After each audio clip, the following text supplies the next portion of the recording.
Hey everyone, welcome back. I'm Cynthia Kane. I'm happy you're here today. So, there are moments in conversations when someone says something and you can feel it really land in your body, but your mind doesn't have the words yet at all. And you know you shouldn't rush a response, but you also don't want to shut down, you don't want to avoid or make things worse. So, today I want to talk about what to say when you need time to think, right? And how to pause in a way that's really still connected, it's still kind, and it's still honest. So, this is one of the most common questions that I hear, and it's something almost all of us struggle with at some point or another. So, why this moment is so hard. So, most of us were taught directly or indirectly that good communicators respond quickly, that silence means disinterest, or that hesitation means avoidance, that needing time means something is wrong. So, when we don't know what to say right away, we often over explain, we defend ourselves, we say something just to fill the space, or we agree before we're actually really ready. And later we realize that wasn't true for me. Needing time isn't the problem. Not knowing how to name that need is the problem.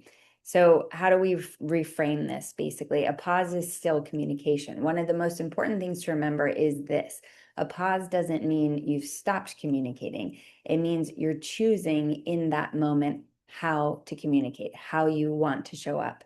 And pausing can actually be an act of care for yourself and definitely for the relationship. And the key is to offer context, not conclusion. So you don't need to explain everything. You just need to let the other person know what is happening inside of you or what's going on. So the practice is really what to say when you need that time. Before the words start, we want to start with our body, right? So you're going to feel your feet, you're going to notice your breath, you're going to let your shoulders soften just a little. And then you're going to choose one simple sentence. This is something that you can remember, and you're going to bring this in. So I'm going to share just a few phrases that you can borrow, you can use, and you don't need to say them perfectly. You just need to have them kind of top of mind for you. Okay. So some of the phrases that you could potentially say is, I want to respond thoughtfully and I need a moment. Or I'm noticing I need some time to process this. Or I care about this conversation and I really don't want to rush my response or say something I don't mean. Or you can say, can we just pause and come back to this later today? So these statements, they do three important things. One, they tell the truth. Two, they keep the connection intact. And three, they give your nervous system space to settle, to feel safe again, to feel relaxed, to feel calm. So you're not avoiding the conversation. Really, what you're doing in this moment is you're preparing to show up more honestly, more kind and helpful, and using words that are necessary, showing up in a way that you respect. So, what tends to escalate things, what usually makes conversations harder, it's not the pause itself, it's not that break. It's actually disappearing without any explanation.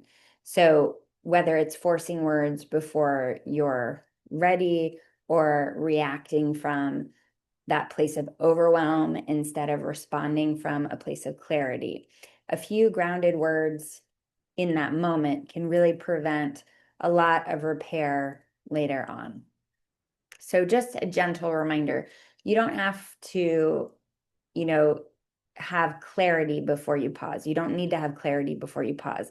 Often clarity comes because you are pausing, and then you can continue in the way that you want to.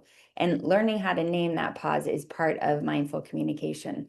So if this feels like something you want to practice more deeply, my books and audio courses explore this kind of communication step by step, especially how to stay connected to yourself in difficult conversations. So I will link those below. And I'm also wanting to start a new segment here where I'll be answering real communication questions. So if there's a conversation you're navigating or a moment where you didn't know how to respond, just leave a comment below. You're not alone in this, and chances are someone else needs that question answered too. I probably need that question answered too as well, right? So thank you for being here, and I will see you next week.